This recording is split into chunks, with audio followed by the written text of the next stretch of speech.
கர்த்தருடைய பரிசுத்த நாமத்துக்கு மகிமை உண்டாவதாக. இந்த வாக்கியத்தை தந்தைய தேவாதி தேவனுக்கு நன்றியை தெரிவித்துக் கொள்கிறேன். ஜெபம் செய்வோம். பரிசுத்தமுள்ள தேவனே, இந்த நல்ல வேலைக்காயமை நன்றியோடு கூட துதிக்கிறேன், சோதரிக்கிறேன். சபா ஆண்டவரே, என் வார்த்தையை ஜீவனுள்ளது என்று சொன்னீரே ராஜா. இந்த வார்த்தையை தியானிக்க இருக்கிறது என் தேவனை அறிந்திருக்கிறேன் ராஜா.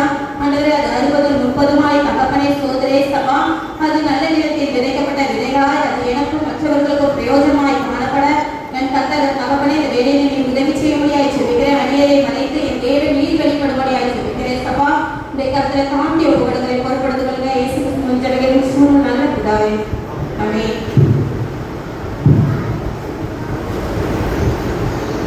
யோவான் எழுதின சுவிசேஷம் 19ஆம் அதிகாரம் 25 முதல் 27 முடிய எடுக்கலாம்.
இந்த வார்த்தையை சொல்லும்போது எப்படிப்பட்ட சூழ்நிலையில் காணப்பட்டார் என்பதை நாம் தியானிக்க வேண்டும். புறஜாதியாரால் நிந்திக்கப்பட்டும், பாலினால் அடிக்கப்பட்டு, தலையில் முள்முடி சுட்டப்பட்டு, கைகளிலும் கால்களிலும் ஆணிகள் அடிக்கப்பட்டு, சரீரம் முழுவதும் ரத்தம், இந்த இரத்த காயங்களோடு சிலுவையில் அறையப்பட்டு அந்த மரண தருவாயில் இருக்கும்போதுதான் தன் தாயை நோக்கி பார்க்கிறார். அப்பொழுது அவருடைய அன்பு தன் தாயோடு கூட வெளிப்பட்டது. இயேசு கிறிஸ்து தன் தாயின் மேல் வைத்த அன்பு அந்த நேரத்திலும் கூட தன் தாயின் துக்கத்தையும் வியாகுலத்தையும் அறிந்து தன் தாயை நோக்கி பார்த்து நமது அன்பை வெளிப்படுத்தும்படியாய் மகன் என்ற உறவை அவர் அந்த இடத்திலே ஏற்படுத்திக் கொள்கிறார். 1 யோவான் 4ஆம் அதிகாரம் 8ஆம் வசனத்தில் சொல்லப்பட்டிருக்கிறது, தேவன் அன்பாகவே இருக்கிறார். தேவனால் அனுப்பப்பட்டும் அவருடைய வார்த்தையை நிறைவேற்றும்படியாய் இயேசு கிறிஸ்துவனுடைய அன்பு வெளிப்பட்டது. இந்த கடைசி நாட்களிலும் நம்முடைய இதயத்தில் அன்பு இல்லாததின் நிமித்தம் தேவன் நமக்கு கொடுத்த பெற்றோரை பல வேதனைகளின் நிமித்தம் துக்கப்படுத்துகிறவர்களாய் காணப்படுகிறோம். அப்படியா இல்லாதபடிக்கு நாம் அவர்களிடத்திலே அன்பு செலுத்துகிறவர்களாக இருக்க வேண்டும். இயேசு கிறிஸ்துவின் அன்பு நம்முடைய உள்ளத்திலே ஊற்றப்படும் போது நம்முடைய தாயை மாத்திரமல்ல, நம்முடைய குடும்பத்தையும் நேசிக்கிறவர்களாக காணப்படுகிறோம். யாத்திராகமம் 20:12 சொல்லப்பட்டிருக்கிறது, உன் தகப்பனையும் உன் தாயையும் கனம் பண்ணுவாயாக. அவருடைய வார்த்தைக்கு கீழ்ப்படுத்தி நமது பெற்றோருடைய அன்பை வைத்து அவர்களை கனம் பண்ணுகிறவர்களால் காணப்பட வேண்டும். அப்பொழுது பிள்ளையின் வாழ்க்கையில் ஆயுசு நாட்கள் பெருகும், நம்முடைய வாழ்க்கையும் ஆசீர்வாதமாய் காணப்படும்.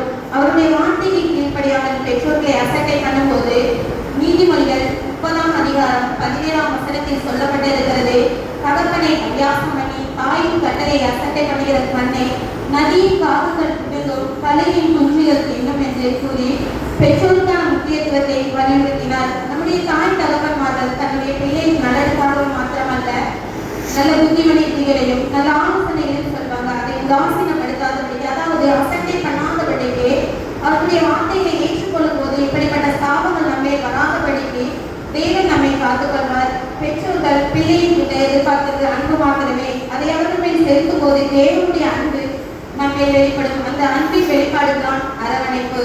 ஆண்டவரே, இயேசு கிறிஸ்து சிலுவையின் மரணத்தின் கொடிய வேதனையிலும் தன் தாயின் எதிர்கால நலனில் அக்கறை உள்ளவராகவும் தனக்கு மிகவும் அன்பாயிருந்த சீசனிலும் தன் தாயை கவனித்துக் கொள்ளும்படி பொறுப்பை ஏற்றுக்கொள்ளும்படி பேசினார். இந்த வார்த்தையானது மரியாதைக்கு ஆண்டவரின் அன்பையும் அவரின் அரவணைப்பையும் உணர்த்தியதாக இருந்திருக்கும். இயேசுவானவர் பேசின இந்த வார்த்தையானது பிள்ளைகள் பெற்றோருக்கு ஆற்ற வேண்டிய கடமையின் முக்கியத்துவத்தை வலியுறுத்துவதாக காணப்படுகிறது.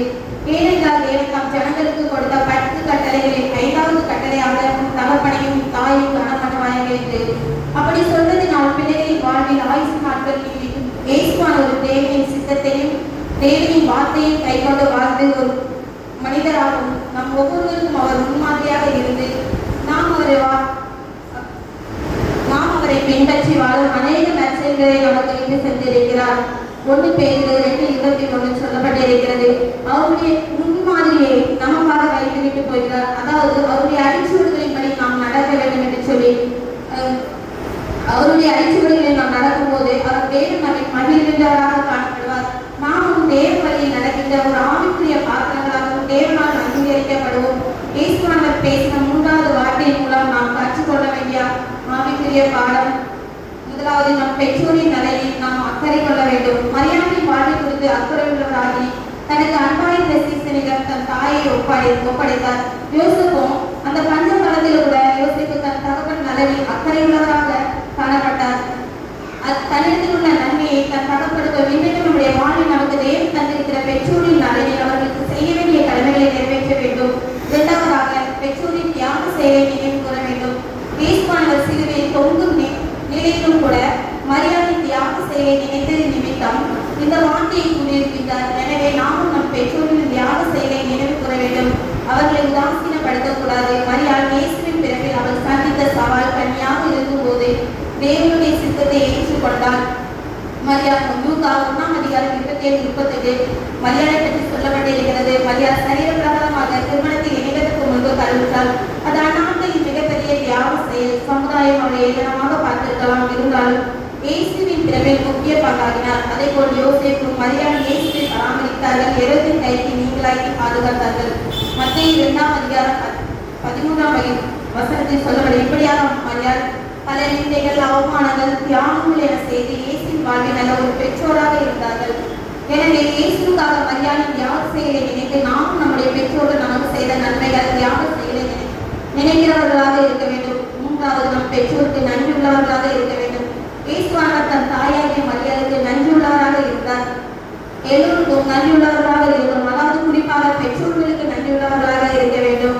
பெற்றோர்கள் நம்மளை கஷ்டப்பட்டு வளர்த்து அநேக காரியங்கள் நமக்காக விட்டு கொடுத்துருப்பாங்க. நாம நம்ம பிள்ளைங்க கிட்ட என்ன எதிர்பார்க்கிறோம், அதைத்தான் நம்ம பெற்றோரும் நம்ம கிட்ட எதிர்பார்ப்பாங்க. கடைசி காலத்துல நம்ம பிள்ளைங்க நம்மளை பார்த்துப்பாங்களா என்று நம்ம பிள்ளைங்க கிட்ட எதிர்பார்க்கலாம். அதை போலத்தான் நம்ம பெற்றோரும் நம்ம கிட்ட எதிர்பார்ப்பாங்க. அதுக்கு நாம் நன்றி உள்ளவர்களாக அவர்களுக்கு செய்ய வேண்டும். பெற்றோரின் ஒவ்வொரு செயல்களுக்கும் நன்றியறிதல் உள்ளவர்களாக இருக்க வேண்டும். இயேசுவானவர் தம் சரீர பிரகாரமாக தன் தாயை பராமரிக்க முடியாது என்றும் உணர்ந்து தன் சீசனை பராமரிக்க சொன்னதை நன்றியறிதல் உள்ளது என்று வேதம் கூறுகிறது. கொலோசியர் 3:15 சொல்லப்பட்டிருக்கிறது. நன்றியறிதல் உள்ளவர்களாய் இருங்கள். எவ்வளவுதான் நாம் உயர்ந்தாலும் தாய் தகப்பன்மார்களுக்கு நன்றியுள்ளவர்களாக இருக்க வேண்டும். எபேசியர் 6:2 சொல்லப்பட்டிருக்கிறது. உனக்கு நன்மை உண்டாயிருப்பதற்கும் பூமியில் உன் வாழ்நாள் நீடித்திருப்பதற்கும் உன் தகப்பனையும் உன் தாயையும் கனமனவாய்க என்பதை வாக்குத்தத்தம் உள்ள 1ஆம் கற்பனையாக இருக்கிறது.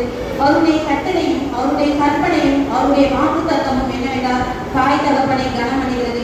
இயேசு கிறிஸ்துவின் சிலுவையை தன்னுடைய தாயை கனம் பண்ணினார். அதே போல நாமும் நம்முடைய பெற்றோரை கனம் பண்ண வேண்டும். அப்படி செய்யும் போது பூமி